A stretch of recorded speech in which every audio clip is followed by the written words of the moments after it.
नमस्कार दर्शकों, अभी तक आप ज्योतिष या एस्ट्रोलॉजी में केवल इसी तथ्य को जानते होंगे कि किस भाव या घर में कोई ग्रह बैठ करके किस प्रकार के परिणाम आपके जीवन में प्रदान करता है। लेकिन आज हम आपको ज्योतिष या एस्ट्रोलॉजी के उस आयाम के विषय में बताने वाले हैं जिसे के आधार पर उस ग्रह विशेष के शत्रु ग्रह का विनाश होकर जातक के जीवन में विभिन्न प्रकार के खतरे मंडराने शुरू हो जाते हैं और जातक समस्याओं के जाल में फंसकर बिलखने के सिवा कुछ नहीं कर पाता है और जिसके विषय में उसको पता ही नहीं चल पाता कि न्यायालय में बैठा हुआ न्यायाधीश उसके कौन से जन्मों के कर्मों की सजा दे रहा है। वे कर्म उसके पिछले जन्म के पाप हैं या इसी वर्तमान जीवन के कर्मों के फल के रूप में न्यायाधीश उसको दंड दे रहे हैं। ऐसी हालत में जातक के पास हाथ मलने के अलावा और कोई उपाय या चारा शेष नहीं रहता है। आज के इस वीडियो में हम उसी रहस्य से पर्दा हटाने जा रहे हैं ताकि आप कुंडली के उन छिपे हुए दोषों को पहचान करके उनका समय रहते उपाय करके अपने जीवन को सुगम बना सकते हैं। जय श्री राम मित्रों, वीडियो प्रारंभ करने से पहले आपसे एक विनम्र निवेदन है कि यदि आपने अभी तक हमारे चैनल अमृत कलश को सब्सक्राइब न किया हो तो इसको अभी ही सब्सक्राइब करके घंटी का बटन दबाकर ऑल का ऑप्शन अवश्य ही चुन लें ताकि हमारे नया वीडियो अपलोड होते ही आपको सबसे पहले नोटिफिकेशन प्राप्त हो सके। और हाँ, वीडियो को लाइक शेयर जरूर करें, कमेंट करके हमें अपनी राय से अवश्य अवगत कराएं ताकि आपका मोटिवेशन हमको प्राप्त हो सके। कुंडली के इस भाग की भूमि का मालिक तो बृहस्पति है, मगर बृहस्पति की इस भूमि पर शनि ने अपना मकान बना रखा है। अतः इस घर में बृहस्पति तथा शनि दोनों ही ग्रहों का प्रभाव जातक को अपने जीवन में झेलना पड़ता है।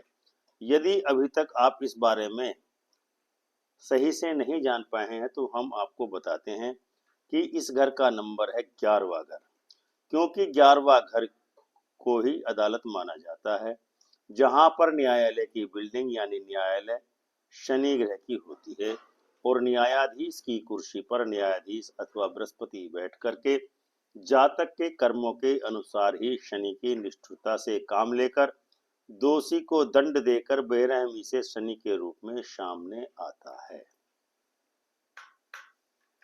वैसे तो मोटे तौर पर 11वें घर को आमदनी का घर माना जाता है। लग्न या पहले घर के ग्रहों के मित्र यदि इस 11वें घर में होंगे तो उस परिस्थिति में जातक भागदौड़ करके कैसे भी अपना काम बना ही लेता है। लेकिन यदि पहले घर के ग्रहों के शत्रु ग्रह इस 11वें घर में स्थापित हो जाए तो ऐसा जातक लता के गुण स्वरूप एवं गुण तुरंत ही ग्रहण कर लेता है। आप सुधीजन अवश्य ही जानते होंगे कि लताओं का स्वरूप एवं गुण इस प्रकार का होता है कि वे दूसरे पौधों का सहारा लेकर ही ऊपर चढ़ पाती हैं। उदाहरण के लिए अपराजिता, स्टार चमेली, फ्लेम वाइन, ब्लीडिंग हार्ट, मधुमालती, मॉर्निंग ग्लोरी, थनबुर्गिया, कृष्ण कमल, गणेश बेल, गार्लिक वाइन तथा क्लेमेटिक्स, करेला, टिंडा आदि जो बेल हैं उनका उदाहरण है, जो बिना किसी दूसरे सहारे के न तो ऊपर जा सकती है न ही अपने अकेले के बल पर ऊपर जा सकती है। ठीक इसी प्रकार से जिन लोगों की कुंडली के 11वें भाव में पहले भाव के ग्रहों के शत्रु ग्रह होते हैं, वे अपने जीवन में केवल दूसरे लोगों के सहारे ही के या बल के सहारे ही तरक्की कर पाते हैं, क्योंकि अधिकांश लोग मात्र इसी बात पर विचार करते हैं कि ग्रह किस घर में बैठकर क्या प्रभाव जातक के जीवन में डालता है, जबकि असली खेल तो आपकी कुंडली में बैठे ग्रहों की संयुति और ग्रहों के छिपे हुए पहलुओं में छुपा हुआ होता है। जैसे कि पहले घर के स्थित ग्रहों के शत्रु ग्रह यदि 11वें घर में होंगे तो वह व्यक्ति दूसरों के सहारे ही अपनी तरक्की कर पाता है। अब हम आपको 11वें घर में स्थापित ग्रहों के कारण जातक के जीवन में किस प्रकार के परिणाम प्रदान करते हैं उसके बारे में बताने वाले हैं।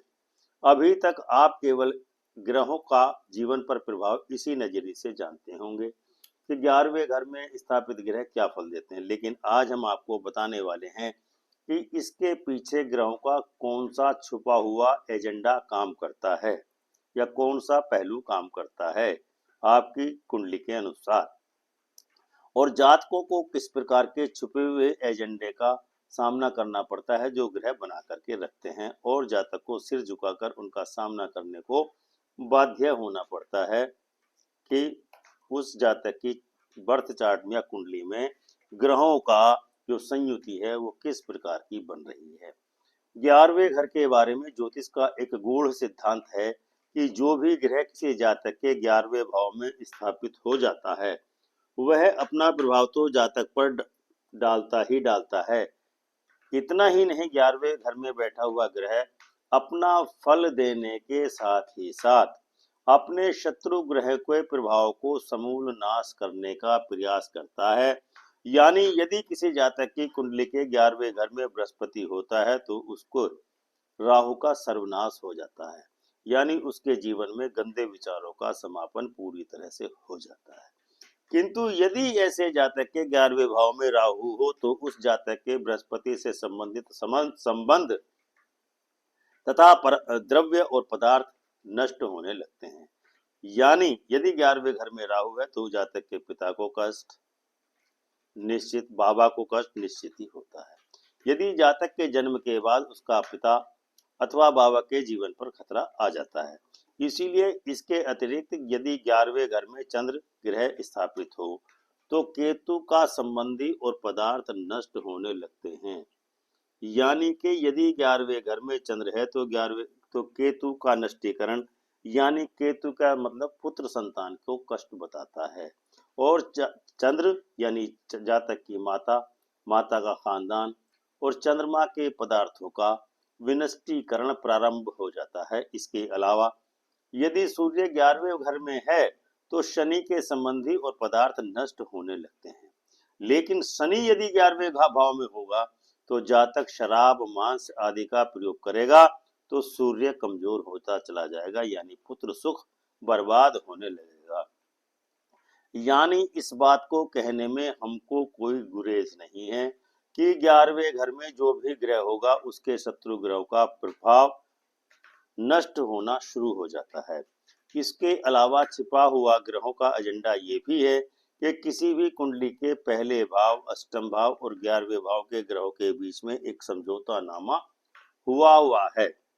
इसीलिए पहले 8वें और 11वें घर में भी गुप्त समझौता माना जाता है। यदि किस जातक के 8वें घर के शत्रु ग्रहों के शत्रु 11वें घर में भाव में बैठे होंगे और 8वें घर के ग्रहों का बुरा असर दूसरे घर में के ग्रहों को प्रभावित न कर सकेगा। 8वें घर का मालिक शनि और मंगल को माना जाता है। अब इस स्थिति में राहु और केतु और सूर्य और चंद्र की विपरीत घरों में उपस्थिति दूसरे घर के बुरे प्रभाव को प्रभावित नहीं कर पाएगी। अब हम आपको बताते हैं कि 11वें घर में बृहस्पति होने पर उसका क्या प्रभाव आपके जीवन में होता है। अब बृहस्पति यहाँ बैठकर जज की कुर्सी पर बैठकर शनि की बदी और बृहस्पति की भलाई के बारे में निर्णय करता है। चूंकि 11वें घर में बृहस्पति तथा शनि दोनों ही ग्रहों का मिला जुला प्रभाव होता है। ज्योतिष का एक सर्वमान्य सिद्धांत है कि शनि की दृष्टि जिस भाव पर भी जाती है तो उसी का सब कुछ छीनकर शनि अपने कब्जे में करने की योजना बना करके उसको कार्यान्वित करता है। इसीलिए क्योंकि दूसरे घर से छीन करके अपने घर में लाता है तो इसीलिए इस 11वें घर को आमदनी का दरिया माना जाता है। दुनिया के प्रत्येक व्यक्ति को अपने शत्रु में बुराइयां ही नजर आती हैं और जब भी मौका मिलता है वह अपने शत्रु को कमजोर करने की कोशिश करता है। यही कारण है कि 11वें घर में बैठ करके बृहस्पति अपने शत्रुओं बुध, शुक्र और राहु को हानि ही पहुंचाएगा। 11वें घर में बृहस्पति होने पर क्योंकि यह बुध, शुक्र और राहु को नुकसान करता है, पहुंचाने का काम करेगा, इसीलिए अब जातक की पत्नी या पत्नी की कुंडली है तो पति दुखिया ही रहेंगे, चाहे शुक्र कितने भी अच्छे घर या भाव में बैठा हो। इसके अलावा बुध से संबंधित बहन, बुआ, ध्यानी लड़की आदि कभी भी सुखी नहीं रह पाएगी। इस स्थिति में यदि बुध ग्रह उत्तम होगा तो जातक सदैव ऋणी ही बना रहेगा। बुध का उत्तम व्यापार भी उसे लाभदायक सिद्ध न हो सकेगा। अब इस स्थिति में जातक यदि नेकी और धर्म कर्म करेगा तभी उसकी उन्नति जीवन में होना संभव है। यहाँ एक चीज और ध्यातव्य है कि जब तक जातक का पिता उसके साथ रहेगा तब तक वह तरक्की करता जाएगा। यानी पिता के कुनबे में, साझे परिवार में रहने तक ही जातक सुखी रह सकता है। पिता या साझे परिवार का साथ छूटते ही जातक शून्य हो जाएगा, क्योंकि बृहस्पति का साथ छूटते ही या मंगल के भाई बंधु और चंद्र की माता से अलग होते ही चंद्र और मंगल की मदद जातक को नहीं हो सकेगी और बृहस्पति पर शनि का मंदा प्रभाव होना शुरू हो जाएगा। इतना ही नहीं, ऐसा होने पर शनि पिता की जायदाद में से भी जातक को कोई लाभ नहीं होने देगा। दर्शकों, अब हम आपको बताते हैं कि एकादश भाव में बृहस्पति होने पर जातक को किस प्रकार के कष्टों का सामना करना पड़ता है। यदि जातक नंबर 1, यदि जातक उचित आमदनी होते हुए भी कर्जदार रहता हो, पहली स्थिति। अब दूसरी स्थिति यह है कि जातक की बहन, बुआ, लड़की या पत्नी मंदे हालात में हो। नंबर 3, जातक दुखी हो और जातक के दुख के बारे में कोई भी आकर उससे न पूछता हो कि उसका यह हाल कैसा है। इन 3 कष्टों के बारे में अब हम आपको बताते हैं कि 11वें भाव में होने पर उपरोक्त कष्ट जातक के जीवन में क्यों आ रहे हैं, उन कष्टों का क्या क्या कारण है, उन कष्टों को, जिन कारणों को दूर करना जरूरी है। नंबर 1, जातक ने अपना चाल चलन यदि अपने कर्मों से गंदा कर लिया होगा तो उपरोक्त कष्ट होंगे ही होंगे। अपने परिवार और पिता से जातक अलग रह रहा होगा तो ये कष्ट निश्चित ही होंगे। नंबर 3, बेईमानी और झूठे वादे करने की यदि जातक को आदत पड़ चुकी हो। नंबर 4, जातक यदि धर्म कर्म से दूर होता जा रहा हो तो भी जातक को उपरोक्त कष्ट होना तय है। अब हम आपको उपाय खंड के अंतर्गत बताने वाले हैं कि यदि 11वें भाव में बृहस्पति होने पर भी जातक को कष्टों का सामना करना पड़ रहा है तो वह निम्न उपाय करके अपने जीवन को सुगम तथा सुखमय बना सकते हैं। नंबर 1, यदि भाई बहनों से मिलकर पिता के साथ रहे तो मंगल तीसरे घर में होकर के बृहस्पति को जगाकर बृहस्पति को बलि बनाएगा तथा जीवन में लाभ ही लाभ प्रदान करेगा। नंबर 2, यदि पिता जीवित है तो पिता के साथ रहे अथवा पिता जीवित नहीं है तो शरीर पर सोना रखना आपके लिए हमेशा लाभदायक रहेगा। नंबर 3, अपने दाहिने हाथ में तांबे का कड़ा पहनने से सूर्य तीसरे घर में सहायता देकर के बृहस्पति को उत्तम फल देने के लिए विवश करेगा। नंबर 4, आग यानी सूर्य के कारोबार करेंगे तो निश्चित ही जातक को या आपको लाभ होगा। सूर्य चौथे घर में हो या माता के साथ अपने साथ रखेंगे तो बृहस्पति कभी भी आपको मंदा फल जीवन में नहीं दे सकेगा। तो दर्शकों, यह था 11वें भाव में बृहस्पति होने के जातक के जीवन में क्या क्या प्रभाव देखने को मिलते हैं, क्या क्या कष्ट हो सकते हैं और उनको दूर करने के लिए क्या क्या उपाय कर सकते हैं।